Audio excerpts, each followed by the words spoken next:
So, let's talk about Operation Paperclip. The source material for this explainer calls it the transfusion. And that's not just a dramatic title. It argues this wasn't just some run-of-the-mill military program, but a deliberate injection of an ideology from a defeated enemy right into the heart of America. You know the story. We all do, right? It's the one we learned in history class. World War II ends. The ultimate evil, Nazi Germany, is defeated.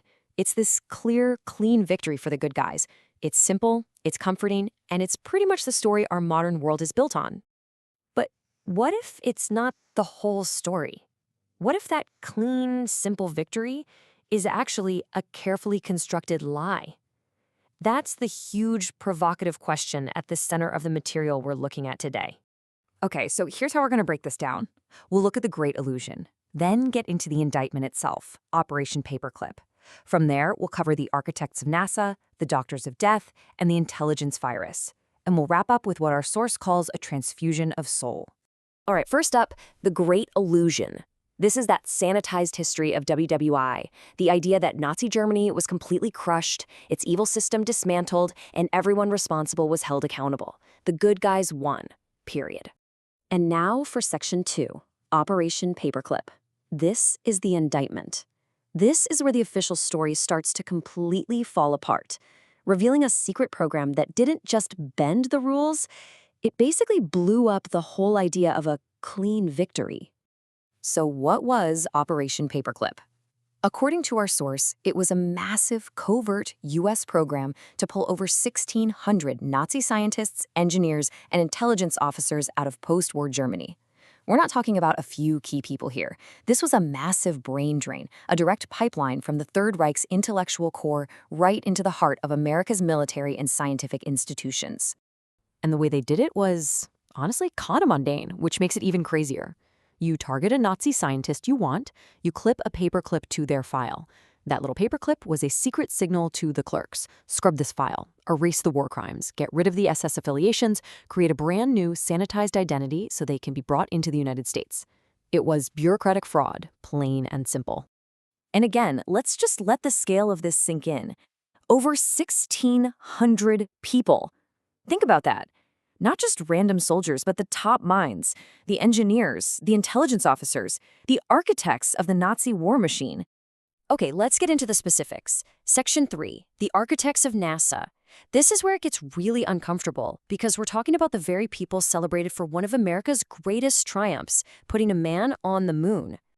Let's start with the big one, Wernher von Braun. To Americans, he was the father of the space program. You'd see him on TV, this charismatic genius talking about rockets and exploring the stars. But the Nazi reality? He was a commissioned major in the SS. And his genius was first applied to creating the V-2 rocket, one of Hitler's most terrifying weapons. And you have to understand where this technology came from. Von Braun's V-2 rockets weren't built in some clean lab. They were built in an underground factory called Mittelwerk, using slave labor. Over 20,000 people from the Dora concentration camp were literally worked to death building these things. Just think about that statistic. More people died building the V-2 rocket than were killed by it when it was used as a weapon. And he wasn't alone. Meet Arthur Rudolph. In America, he was NASA's Saturn V project director. He even got their Exceptional Service Medal. His Nazi reality? He was the operations director at that same death factory, Mittelwerk. The source material claims that to keep production up, he would have exhausted prisoners hanged from cranes right over the assembly lines as a warning to everyone else. All right, we're moving from rockets to an even darker place. Section 4, Doctors of Death.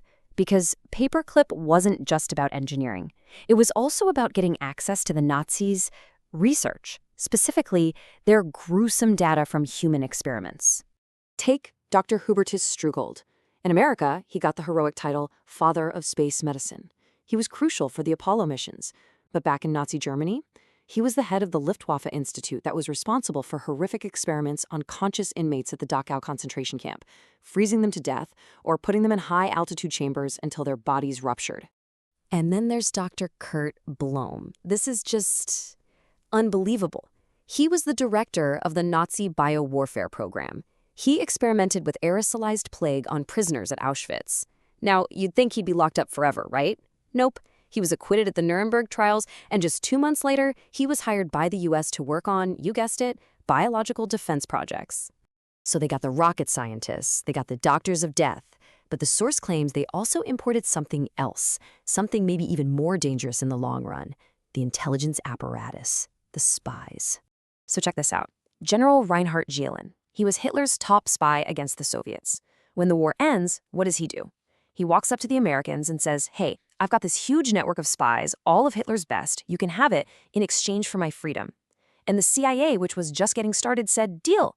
They funded his whole operation, the Gehlen Organization, which meant America's intelligence on the Soviets was now being gathered by thousands of ex-SS and Gestapo agents. It's wild. Okay, so let's put this all together. What does it all mean? According to the material we're looking at, this wasn't just about getting a leg up on the Soviets. This was something else entirely, something much more profound. And here it is, the core indictment from our source. The United States did not defeat the Nazi operating system. It absorbed it. It took the ideology, washed off the swastikas, and plugged it right into the foundation of its own intelligence and military machine. The source uses this really powerful metaphor. It calls it a transfusion of soul.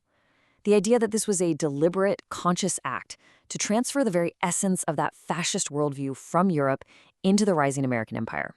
So what is this soul or philosophy they're talking about? Well, it's a worldview where human beings are basically just resources, like livestock.